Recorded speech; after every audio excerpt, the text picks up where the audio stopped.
Dallas Cowboys are 5-1 and are going to win not just one Super Bowl, but multiple Super Bowls this season.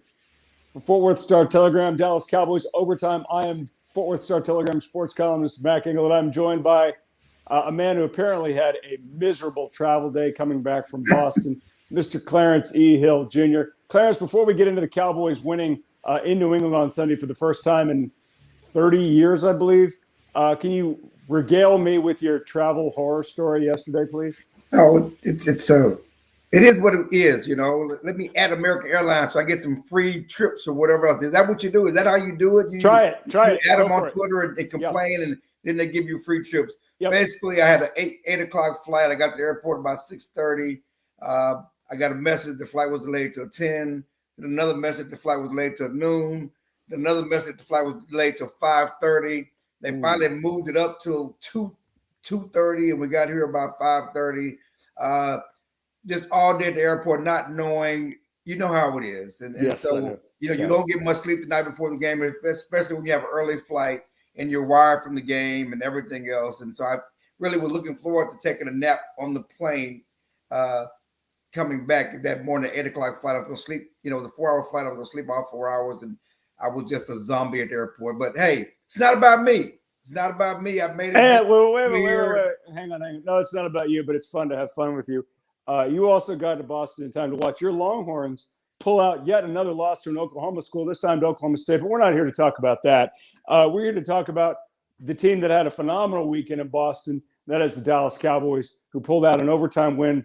Had to be the most exciting win of the season against Bill Belichick and Mac Jones and the New England Patriots. 35-29 with a walk-off touchdown pass to CeeDee Lamb. Clarence, the first issue, maybe crisis at hand, is Dak Prescott's strained calf going to allow him to play after the bye the way he had been playing, which was MVP caliber football? There's no question. It's a concern. It's a concern because it's the calf. It's also connected to the right leg, which is also connected to the right ankle. That ankle that he hurt last year. So the ankle's not the problem. No. But is it overcompensating or whatever else? Because the ankle is where you had the injury, is why you had a calf issue. That's, those are the things that you think about that go through your mind. Is this going to be an issue, lingering issue with things on that side of the body, because that's where he had the surgery. And again, we're just a year away from the surgery. It's funny because we had the big week last week with the Giants game, with the 1 year anniversary. He had a great game. And 1 week later, after the 1 year anniversary, he gets injured on the same leg, certainly not the same injury. So all of that is concern. There's reason to be alarmed about it. The Cowboys themselves say it's minor. It's not that big of a deal. If you watch Dak immediately after the injury, he did walk okay. Certainly they want him to be careful to put him in a walking boot. I don't think if it was serious, they would have had him come into the post-game locker room. Post-game media session. They would have done more to let's start working on this injury, doing whatever we can to do to see if we can fix it. But he did talk to the media. So he joked that, he had to walk in booth. He could get Jordan. He's a Jordan brand ambassador. Right. Get Jordan to obviously get some walking boots and under the Jordan brand or whatever else. But certainly something the Bears watching. The good news is it couldn't have come at a better time. Absolutely. They got the bye coming up. Got the bye this week, so you have a chance to work on it. I don't think if they didn't have the bye, I don't know if he could be able to play this week. That's the question. He wouldn't be able to play this week, but maybe by the Vikings game on October 31st, Halloween, that Dak can play. But if he has to sit out a week, I would err on the side of caution. I mean, you have a 3-game lead. Yep. In the NFC East. Okay, you're playing out of your mind. Let's not overdo it for a 1 game at Minnesota, which would be a tough game, a physical game that you may lose anyway. It's interesting that you think that actually might lose that one because, Kirk Cousins has been a little bit erratic, and former Dallas Cowboys assistant coach, current Vikings head coach Mike Zimmer has been under considerable pressure there the last season or so. I thought that would be a game the Cowboys would have a fairly not easy time with, but I thought that'd be a game that they'd handle because the quarterback situation is, weights in their favor so much. Clarence, the last time we saw a guy with a strained calf was Michael Gallup, the wide receiver, who's missed so far pretty much the entire season. Is it this bad? The entire season? Well, we're 6 games in. Well, okay. What year? What game did he? When did he get knocked out? The first game. Okay, so he's missed the entire season so far. But is it this bad? Is it okay? Go ahead. I like it. I'm just trying to figure out. Is it he played in the season opener? Okay, no, he got hurt. 5 games. Is it this bad? He's actually been cleared to come back and should be back after the bye. Is Dak's strained calf?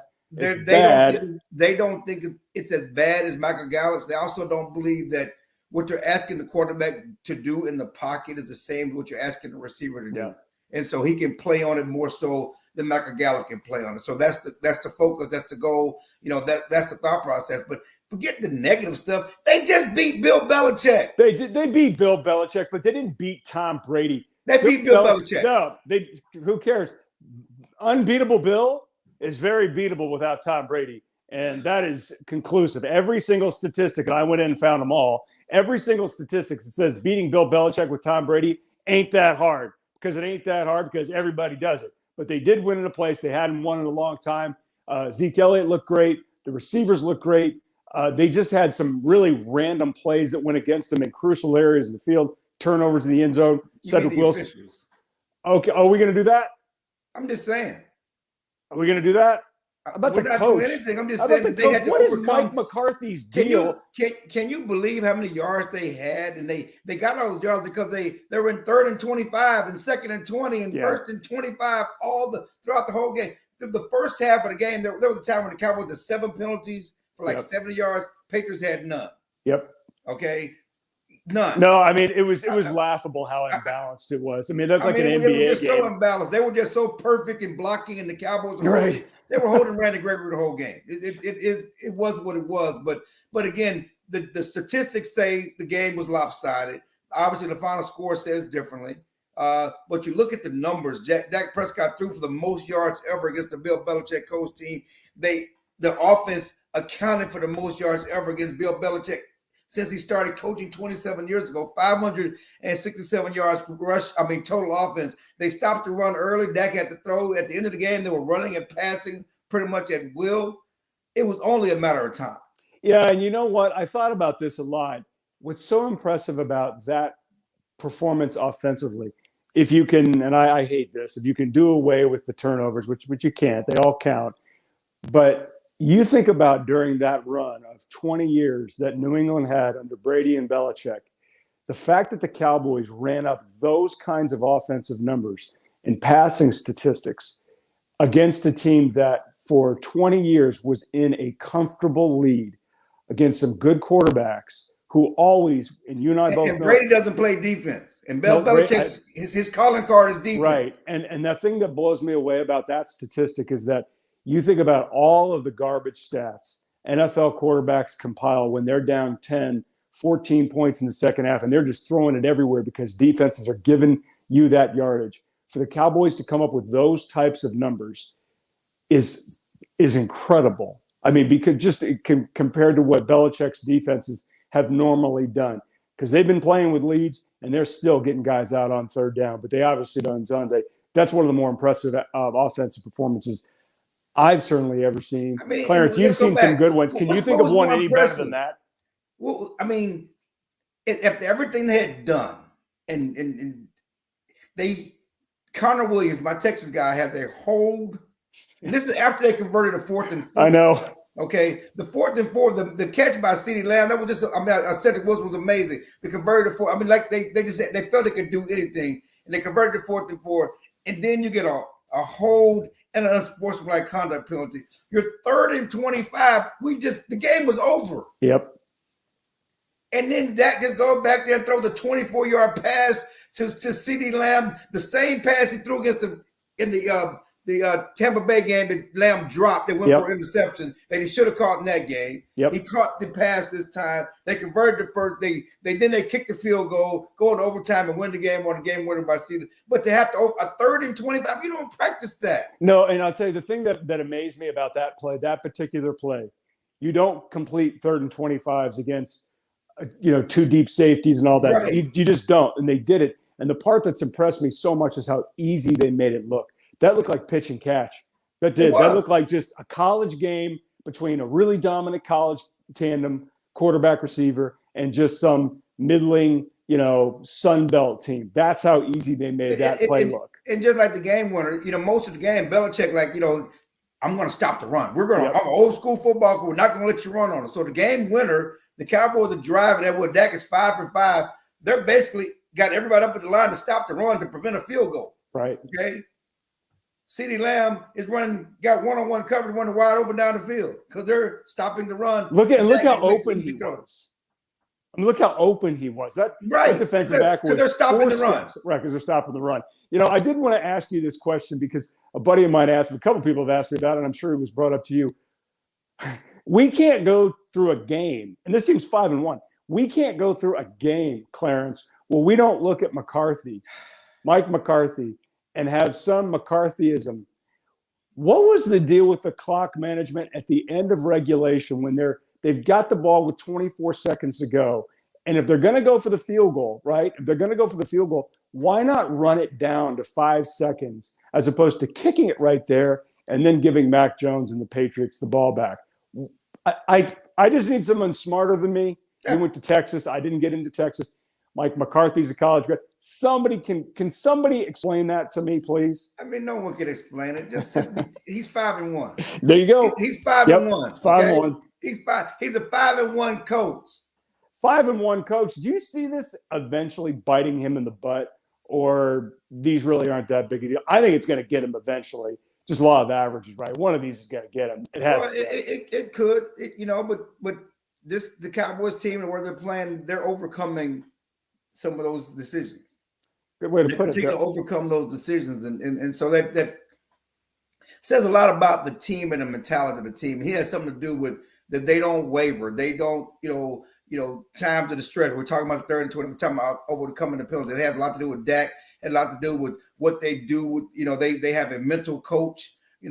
Chad, I think it's Bolin. He comes from the Yankees. I don't know if his name is right, but they really work on the mental part of the game and not getting flustered in those times. And yes, they've had to overcome themselves. They've had to overcome their coach, but the Cowboys don't waver. No, they look pretty good. They look like one of those teams. You don't see them that much. They look like a team that just keeps coming. And I know that's sort of an elementary description, but there are certain teams that you see that just keep coming no matter what. Yeah. Defensively, offensively, and certainly offensively. Man, right now, nobody's stopping them. That quarterback looks as good as anybody. And I know Kyler Murray's playing great. Lamar Jackson is playing great. Aaron Rodgers has got his head right. He's winning the title belt. Justin Herbert out with the Chargers is looking really good. Brady. Tom Brady it's crazy. He's 800 years old. But Clarence, Dak Prescott looks MVP-ish. Doesn't mean he's going to win it, but he looks MVP-ish, right? Yeah, I mean, there's no question that the front runners are certainly with Josh Allen losing last night and Herbert losing. That the front runners are Kyler Murray's number one. You got to give Kyler Murray, Allen kid, Texas kid. They're undefeated. He's playing out of his mind. He won without his head coach. Do that, Dak. Maybe Dak is winning without his head coach, but he won without his head coach. He's already done that, so he's undefeated. But you have Kyler Murray. Lamar Jackson, of course, is playing out of his mind and is dispelling all these theories and myths and narratives that he just keeps winning. He's won more games at his age than any quarterback in NFL history. Amazing. More games. It's funny. The cool thing about Kyler Murray. You have Dak Prescott. You have Aaron Rodgers. Tom Brady's numbers are just off the charts right now. We thought he was done last year. I mean, they won the Super Bowl, but if you look at his individual numbers, they won great. But this year, his numbers are as good as any quarterback in the league. So they're your front runners. And we haven't even talked about the rushing king, Derrick Henry. My God, he looked amazing. Last night, he had a 75-yard touchdown run. It's the fastest run by an NFL running back this season. I've never seen anybody built like him. We've seen some big guys, Christian Okoye and some other great NFL running backs, but Derrick Henry looks amazing. He's a freight train. I said just a freight train. So you look at that, and certainly the Cowboys are 5-1. You couldn't have drawn up a better start. They're and a 3-game lead in the division, too. 3-game lead in the division. They're 5-1. They going into the bye. You have a chance to get healthy after the bye. They're going to get Michael Gallup back, and at some point they're going to get DeMarcus Lawrence and Neville Gallimore and Tristan Hill and those guys back to get reinforcements for the defense. But we know how good Dak has been. Dak has been great. MVP caliber. We just talked about it. Zeke is having a resurgent season. He's resurgent deep. Zeke, and looking like, he's going to compete for the rushing title again. CeeDee Lamb's coming out party as advertised. CeeDee Lamb is that guy, just, coming out party. But defensively, we've talked about Michael Parsons, what he's done, and Trevon Diggs, it looks like Trevon Diggs is going to be the defensive MVP. I mean, he just keeps turning the ball over and taking it to the house. And whether you want to call him prime time or not, people are mad about. He's not Dion. Well, he keeps making prime time plays. I was going to say he's doing things that I've never seen. I mean, I don't think I've ever seen a streak, an individual streak in this town, anything more impressive than what Trevon Diggs is doing right now. One last subject and we'll let you go. I know you got stuff to do today. Kellen Moore is the hottest assistant coach going in the NFL right now. The only slight against Kellen Moore is that he's 13 years old, not eligible to drink and or drive. He looks 13. He does look 13, but NFL hires hot assistant offensive coaches. They never hire the hot. There is no defensive genius. There's only offensive geniuses. The last time we saw that was Sean McVay. He was really young when the Rams hired him. Kellen Moore is the hot guy. He's really young. He's 32 or 33 years old. Clarence, they're not going to fire Mike McCarthy to hire Kellen Moore. But is Kellen Moore, despite his youth and his relative inexperience as an NFL head coach, do you predict that an NFL team this offseason will name him their head coach? Or will he do like Jason Garrett did after 2007 and say, you know what, not quite ready yet. I'm going to stick it out here for another season or two. And Jerry Jones, give me a whole lot of money. I'm just going to go a little further back. Sean Payton did the same thing. Sean Payton turned down the Raiders job. That's right. God, I forgot about Payton. Yeah, Sean Payton turned down the Raiders job to stay here under Bill Parcells. Because Bill Parcells told him, you just don't take any job. Yep. So the Raiders job is open. Don't take that job. Don't take that job. But I'm sure he's going to get offers, of course. And the interesting thing is that everybody in their mind is, well, they should fire Mike McCarthy and just give the job to Kellen Moore. No. You can't do that. I do, and you can write this as a column one day. It certainly depends on how the season goes. And call Bill Parcells. Do you think that Jerry Jones regrets not letting Bill Parcells go a year earlier and keeping Sean Payton? Every day. I know he definitely regrets not being able to hire Sean Payton as head coach. Every day. Yes. I think he had that regret for a long time, justifiably so. But he couldn't fire Bill, and he couldn't. Bill made Tony, even though Sean was the one who discovered Tony. Now Sean is the one who Eastern Illinois. You're right. Sean signed him, but he was on the staff. But yeah, DeMarcus Ware and Jason Witten, those are Bill's. He built the foundation. He did. Of what has been a good Cowboys team for the last 15 years or so. Yeah, he did. And I think the one knock on, at least amongst the Cowboys, because Bill was so arrogant, is that they give him a hard time about being sort of inept or overrated in regarding personnel. I couldn't disagree more. I thought his attitude about personnel was dead on right. I think Jason Garrett's attitude about personnel was solid. McCarthy's attitude about personnel looks pretty good. And that's the one thing the Cowboys have done since, so it's a situation that bears watching. Certainly you're not, and again, it's 5-1. We're 6 weeks into the season. We don't know what's going to happen. No, you're right. The Cowboys are successful and get to the playoffs.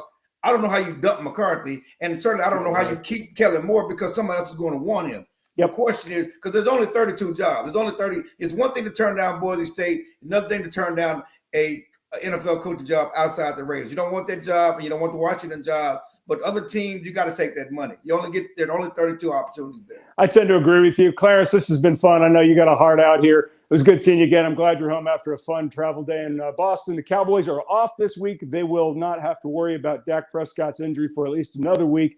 They come back to play Minnesota. Dallas Cowboys Overtime here on StarTelegram.com. He's Clarence Hill. I'm Mac Engel. We'll see you next week.